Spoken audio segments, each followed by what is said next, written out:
बहुत स्वागत है आपका। मैं हूं अनीता। आप देख रहे हैं गुड मॉर्निंग स्वदेश। और आज किस तरह मार्केट का रुख रहने वाला है अपने इस बुलेटिन में आपको बताएंगे। और आपको ये भी बताएंगे कि यूएस मार्केट, ग्लोबल मार्केट में किस तरह की हलचल है।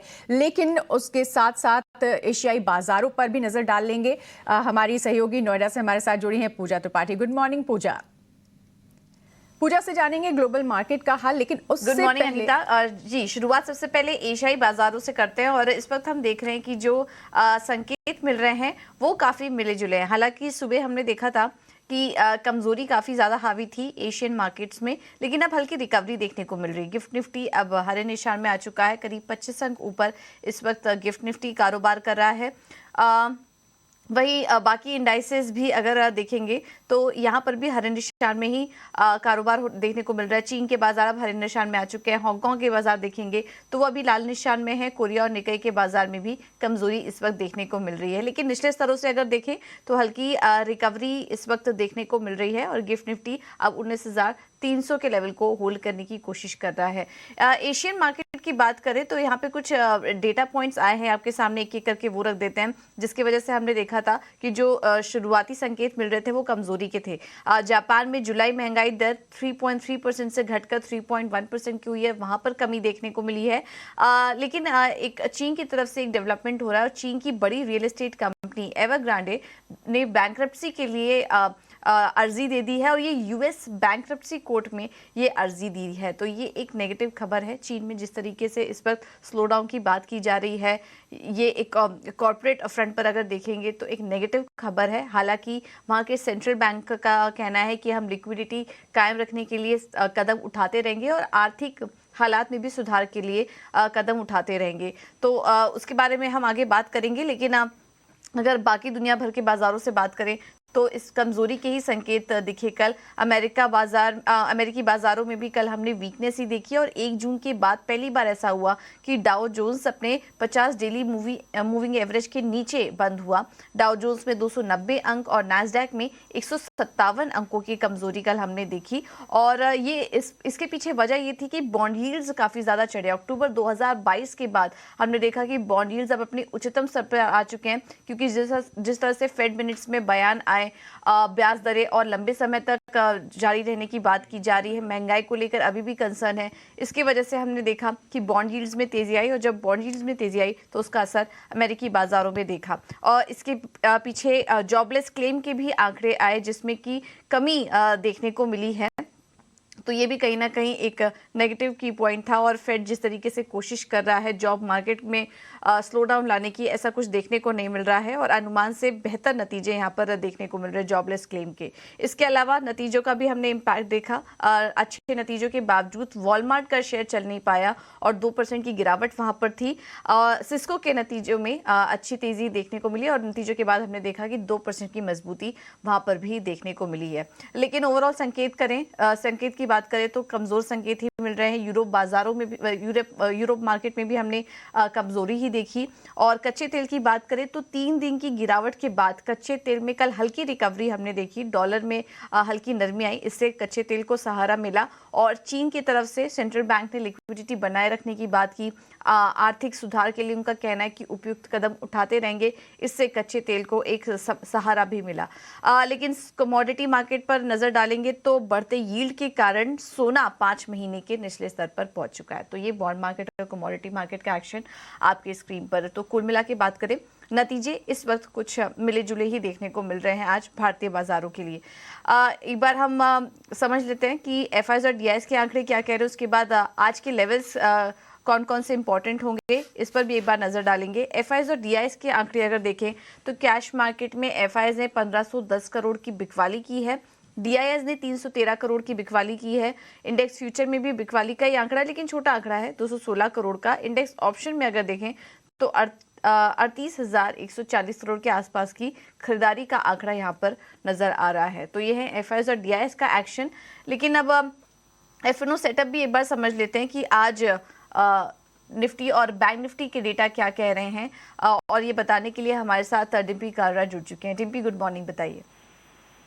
गुड मॉर्निंग पूजा। अगर अभी आप थोड़ी देर पहले ग्लोबल मार्केट्स के जब डाटा पढ़ रहे थे उसमें आप ये बता रहे थे कि कुछ क्रिटिकल लेवल्स के नीचे जाके यूएस मार्केट्स की क्लोजिंग हुई है। देखिए, आप इससे पहले भी इंडियन मार्केट थोड़ा डीकपल्ड था।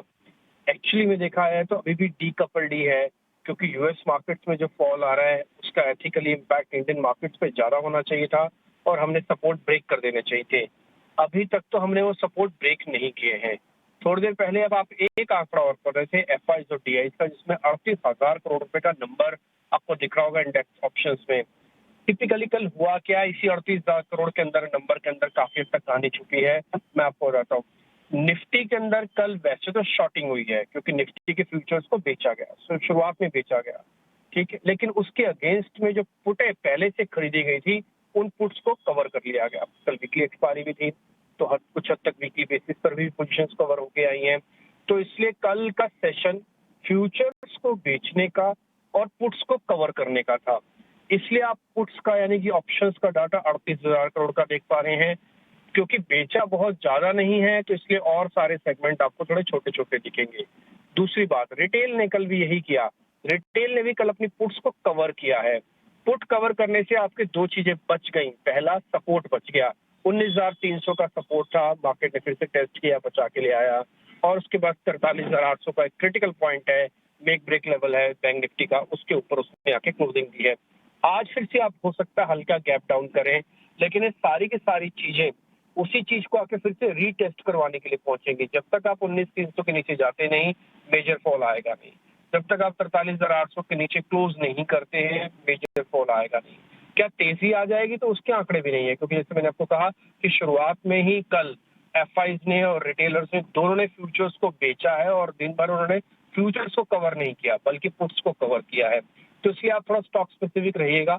आज का सेशन भी पूरा इसी चीज में निकल जाएगा कि आप 19,300 तोड़ते हैं कि नहीं तोड़ते, 43,800 के कितना नीचे और कितना ऊपर रहते हैं।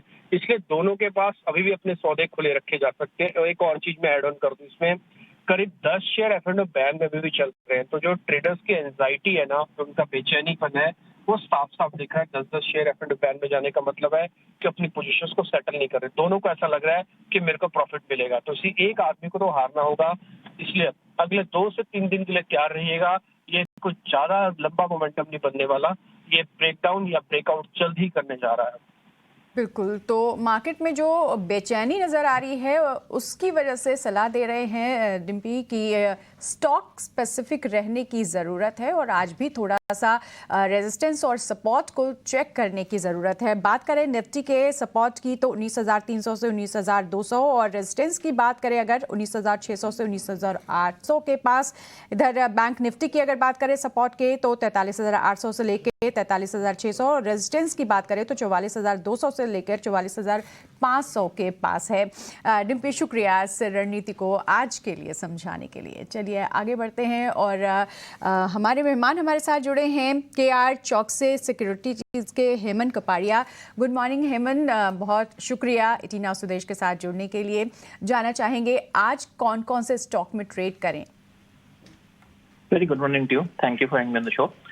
आई थिंक एक ओवरसोल्ड स्थिति है एसीसी में, तो एसीसी में एक कॉन्ट्रा बाय कॉल रहेगा। कुछ 11 ट्रेडिंग सेशन की गिरावट है, 55 डे मूविंग एवरेज का सपोर्ट है, अपवर्ड की रिवर्सल दिया है डेली चार्ट पे, तो यहाँ पे बाउंस की उम्मीद है। तो 1900 के आसपास की एंट्री रहेगी, इंटरडे कॉल रहेगा। 1885 का स्टॉप लॉस रहेगा, 1930 का टारगेट रहेगा। 1900 की एंट्री, 1885 का स्टॉप लॉस, 1930 का टारगेट।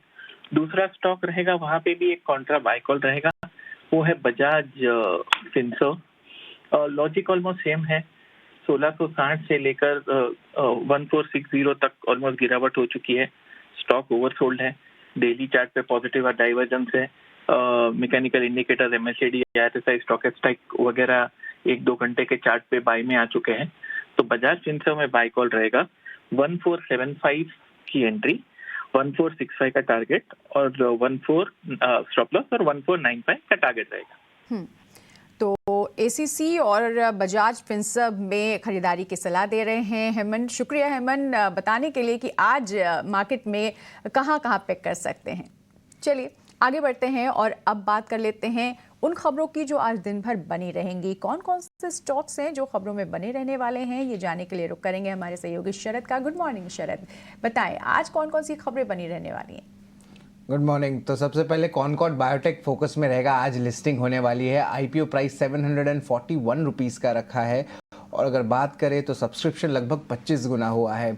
अब जो बात हो रही है एक्सपेक्टेड लिस्टिंग है वो प्रीमियम पे होने वाली है। ये जो है बाजार के जो है हमने दिग्गजों से बात की तो यहाँ से पता चल रहा है। पिरामिड टेक्नोप्लास्ट की जो है आईपीओ आज खुलने वाली है।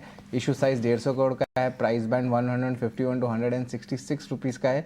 लगभग 28 करोड़ रुपए एंकर इन्वेस्टर्स से उन्होंने जुटाए और जो बड़े नाम आ रहे हैं वो आ रहे हैं विकास खेमानी के promoted fund, carnelian structural shift fund, इसके अलावा अल्केमी वेंचर फंड, प्लोरिस फंड और रेजोनस अपॉर्चुनिटीज़ फंड भी जो है इसमें हिस्सेदारी लिए हैं। अब बात कर लेते कुछ अहम स्टॉक्स के जहाँ पे जो है ओवरऑल फोकस रहने वाला है। एंड ऑफ कोर्स याद रखिए निफ्टी नेक्स्ट 50, निफ्टी इंडेक्स नहीं, निफ्टी नेक्स्ट 50 जो उसके बाद जो आती हैं इंपॉर्टेंट कंपनीज, उस इंडेक्स में चेंजेस आए हैं। अब ये चेंजेस इफेक्टिव होंगे सितंबर 20 से। तो इसमें 5 स्टॉक्स है जो एक्सक्लूड हुए हैं, 5 स्टॉक्स है जो इंक्लूड हुए हैं। जो स्टॉक्स इंक्लूड हुए हैं वो इंक्लूड करते हैं PNB, Shriram finance, trend, TVS motor और जाइडस लाइफ। और अगर एक्सक्लूजन की बात करें जो इस इंडेक्स से चले गए हैं, बाहर हो गए, वो इंक्लूड करते हैं एसीसी, नायका, एचडीएफसी एएमसी, इंडस्टार्स और पेज इंडस्ट्रीज। अब जब इंक्लूजन होता है तो इनफ्लोज एक्सपेक्टेड रहता है, जब एक्सक्लूजन्स होता है इंडेक्स से तो आउटफ्लोज आप एक्सपेक्ट कर सकते हैं। एफटीएससी चेंजेस के बारे में बात करें तो यहाँ पे एआई, इंजीनियरिंग और केपीआईटी जो है इंडेक्स में ऐड हुए हैं। जहाँ पे ऑल कैप इंडेक्स है वो ऑल वर्ल्ड इंडेक्स में आए हैं और कुछ इंपॉर्टेंट मिड कैप्स है जो ऑल कैप इंडेक्स में शामिल हुए हैं। अब ये इंक्लूड करते हैं सिंजीन, मजगांव डॉक, आरवीएनएल जैसे स्टॉक्स। लेकिन जब ये ग्लोबल इंडेसेस में स्टॉक्स ऐड होते हैं इसका मतलब एफआई की जो एक्सपोजर है वो जो है हिस्टोरिकली स्पीकिंग जो है वो बढ़ती है, तो एफआई बाइंग भी स्टार्ट हो सकती है। तो इसलिए आपको इस नज़रिए से इसको एनालाइज करना चाहिए। साउथ इंडियन बैंक में इंपॉर्टेंट न्यूज़ है। आरबीआई ने अप्रूव कर दी है पीआर शेषाद्री की अपॉइंटमेंट एमडी सीईओ के लिए अगले 3 साल के लिए। ये इंपॉर्टेंट इसलिए है क्योंकि ये एक्स एमडी सीईओ करूर वैसा बैंक के रहे हैं और लीडरशिप पोजीशंस भी उन्होंने जो है सिटी बैंक ग्रुप में जो है किया है। आईओसीएल, एचपीसीएल, बीपीसीएल यानी कि जो आपके ओएमसी कंपनीज़ हैं, आपके ऑयल मार्केटिंग कंपनीज़, यहाँ पे जो है गवर्नमेंट सोच रही है कि एक्साइज ड्यूटी को लोअर कर दे। अब उसके कारण क्या होगा, एक नेगेटिव इम्पैक्ट जो इन स्टॉक्स में देखने मिल सकता है। रेप्रो फोकस में रहने वाला और यहाँ पे लगभग 85 करोड़ जो है जुटाने वाले प्रेफरेंशियल शेयर इशू के लिए। हालांकि प्रेफरेंशियल शेयर इशू तो 9% डिस्काउंट पे है करंट मार्केट प्राइस से, लेकिन इंपॉर्टेंट बात यह है कि मधुसूदन केला रिलेटेड प्रमोटेड एंटिटी ने 50 करोड़ रुपए का जो है ओवरऑल इसमें पार्टिसिपेशन किया है और ऑलरेडी वो इस कंपनी में 3.59% स्टेक इक्विटी होल्ड कर रहे हैं। तो इस स्टॉक को ज़रूर आप फोकस में रखिएगा। और स्टॉक की तेज़ी भी देखें तो इस साल के लो से स्टॉक 100% से ज़्यादा रिटर्न शेयर होल्डर्स को दिया है और वो एजुकेशन थीम वाली स्टॉक है। जाइडस लाइफ साइंस को जो अप्रूवल आया है डॉक्सिपिन टैबलेट्स का। अदानी ग्रीन एनर्जी की जो एसोसिएट आर्म है उसको एससीसीआई की अप्रूवल आ गई है जहाँ पे वो सोलर पीवी प्लांट बनाएंगे। और आखिर में एनएलसी ने जो है पैक्ट कर लिया राजस्थान ऊर्जा विकास निगम के साथ, जहाँ पे 300 मेगावाट का सोलर पावर सप्लाई पे जो है एक प्रोजेक्ट पे काम होगा। तो बहुत सारे इंपॉर्टेंट न्यूज़ फ्लोज जो हैं अब देखने मिल रहे हैं हमें। बिल्कुल, तो आज मार्केट में क्या क्या खबरें दिन भर रहेंगी ये बताया शरद ने। शुक्रिया शरद इस पूरी जानकारी के लिए। चलिए ब्रोकरेजेस हाउसेस की बात कर लेते हैं। कहाँ नज़र है ब्रोकरेजेस हाउसेस की, जानने के लिए रुक करेंगे वामाक्षी का। गुड मॉर्निंग वामाक्षी, बताएं। जी बिल्कुल, शुरुआत करते हैं हम रिलायंस इंडस्ट्रीज़ के साथ। हम देख रहे हैं कि मॉर्गन स्टैनली की तरफ से रिपोर्ट आ रही है और ओवरऑल इनका कहना है कि mark to market chemical spreads, interest cost, net debt, investment और केपेक्स एस्टिमेट्स हर एक वर्टिकल को ध्यान में रखते हुए उन्होंने अपने FY 24, 25 और 26 के EPS अनुमान को करीब 6 से 8% तक घटाया है। तो ओवरऑल इनकी तरफ से ओवरवेट की राय ज़रूर बरकरार है, मगर इन्होंने अपना टारगेट प्राइस घटाकर 2821 रुपीज़ प्रति शेयर पर कर दिया है। इसके अलावा ऑल कार्गो लॉजिस्टिक्स भी हमारे रेडार पर रहेगा। जेफरीज का कहना है कि मैनेजमेंट काफ़ी कैंडिड रही है। उनका कहना है कि मार्जिन अनुमान से कमज़ोर रहे हैं, मगर कंपनी मार्केट शेयर गेन कर रही है, कॉस्ट ऑप्टिमाइजेशन पर फोकस कर रही है और इसका फ़ायदा कंपनी को हो सकता है जब वॉल्यूम्स में रिकवरी आती है। तो ओवरऑल जेफरीज की तरफ से खरीदारी की राय बरकरार है, मगर उन्होंने अपना टारगेट प्राइस घटाकर 340 रुपीज़ प्रति शेयर पर कर दिया है। इसके अलावा फिनोलेक्स केबल्स भी हमारे रेडार पर जेफरीज की तरफ से यहाँ पर भी रिपोर्ट आ रही है और इनका कहना है कि हाउसिंग और केपेक्स साइकिल का फ़ायदा कंपनी को हो सकता है। कम्युनिकेशन सेगमेंट को भी फ़ायदा हो सकता है 5G रोल आउट से और ओवरऑल ऑप्टिक फाइबर सेगमेंट है, यहाँ पर प्राइस प्राइस इरोजन ज़रूर देखने मिला है, मगर ये ऑफसेट होता है इम्पोर्ट एंटी डंपिंग ड्यूटी जो 5 से 15% है उसके चलते। तो ऑल इन ऑल अगर हम देखें, जेफरीज ने अपनी खरीदारी की राय को बरकरार रखा है। फिनोलेक्स केबल्स पर अपना टारगेट प्राइस भी उन्होंने बढ़ाकर 1270 रुपीज़ प्रति शेयर पर कर दिया है। इसके अलावा आखिर में हम फोकस करेंगे PVR आइनॉक्स पर। CLSA का कहना है कि ये कंपनी का और इनफैक्ट इंडस्ट्री का सबसे हाईएस्ट एडमिशन रहा है। इनफैक्ट वो एक्सपेक्ट कर रहे हैं कि PVR आइनॉक्स की ऑक्यूपेंसी अभी करंटली 22% से बढ़कर 30% तक जा सकती है FY 26 तक। और ओवरऑल उनका कहना है कि लेटेस्ट जो ट्रेंड्स हैं वो कंफर्म करते हैं कि इंडियन मल्टीप्लेक्सेस को OTT से कोई थ्रेट नहीं है। तो ओवरऑल अगर हम देखें, CLSA ने PVR आइनॉक्स पर अपनी खरीदारी की राय को ज़रूर बरकरार रखा। टारगेट प्राइस दिया 2015 रुपये प्रति शेयर का। बहुत बहुत शुक्रिया मामाक्षी आपका ये सारी जानकारी देने के लिए। अब बात करते हैं कमोडिटी मार्केट की। हमारे साथ पृथ्वी फिनमार्ट से मनोज कुमार जैन जुड़ चुके हैं। Manoj ji, thank you so much ET Now स्वदेश को समय देने के लिए। कैसे ट्रेड करें आज कमोडिटी मार्केट में? Good morning. यहाँ पीपुल्स बैंक ऑफ चाइना की तरफ से स्टिमुलस की बात कही गई है, उसके चलते मार्केट में एक अच्छी रिकवरी देखने को मिल रही है। तो यहाँ चांदी में आज बाइंग की सलाह रहेगी। 69,800 के ऊपर यहाँ बाइंग की रणनीति बना के चलना चाहिए 70,750 से 71,200 तक के लक्ष्य के लिए। इसमें एक स्टॉप लॉस जो लगाना है 69,350 पर लगाना है। साथ ही नेचुरल गैस में भी यहाँ एक पॉजिटिव मोमेंटम देखने को मिल सकता है। तो 215 के स्तर पर यहाँ बाइंग की रिकमेंडेशन रहेगी 210 के स्टॉप लॉस से। ऊपर लक्ष्य यहाँ 224 का लगा करके चलना है। बेस मेटल्स में भी आज पॉजिटिव मूवमेंट जो है वो देखने को मिल सकते हैं। ओके, ठीक है। बहुत बहुत शुक्रिया आपका मनोज जी समय देने के लिए और ये रणनीति सुझाने के लिए। अब आगे बढ़ते हैं और क्विकली आज इक्विटी मार्केट में आपको कहां पर ट्रेड करना है एक करके आपके सामने रखेंगे। रेलिगे की तरफ से जो कॉल्स हमें मिल रही है, उन्होंने PFC में खरीदारी करने की सलाह दी है। शानदार तेजी स्टॉक में कल भी दिखी थी, आज भी आप ट्रेड कर सकते हैं। बाई के लिए 280 का होगा टारगेट, स्टॉप लॉस सुझा रहे हैं 265 का। और सनफार्मा में भी खरीदारी करने की राय है, 1200 का टारगेट, स्टॉप लॉस है 1120 का। एंजल वन ने जो कॉल्स हमें सुझाई उसमें पहला है बजाज ऑटो, खरीदारी करके चलिए 4,770 का टारगेट होगा, स्टॉप लॉस है 4,570 का। और टाइटन भी कल का टॉप निफ्टी गेनर में से एक था, आज भी आप तेजी करके चलिए 3,150 का होगा टारगेट, स्टॉप लॉस सुझा रहे हैं 3,010 का। आखिर में हेमंत कपाड़िया से हमारी सुबह बात हुई थी और उनके कॉज एक बार आपके सामने फिर से रख देते हैं। ACC में खरीदारी करने की सलाह है उनकी तरफ से 1930 के टारगेट के लिए। और बजाज फिंसर्व भी अच्छा लग रहा है, 1495 का होगा टारगेट, स्टॉप लॉस सुझा रहे हैं 1465 का। तो इंडेक्स में तो फिलहाल कॉशियस रहने की राय है, लेकिन अगर स्टॉक स्पेसिफिक रणनीति देखेंगे तो शानदार एक्शन एक्सपेक्टेड है और सभी कॉल्स में आज तेजी करने की राय। चलिए फिलहाल इस बुलेटिन में इतना ही। एक छोटे से ब्रेक की अनीता को दीजिए इजाजत। नमस्कार।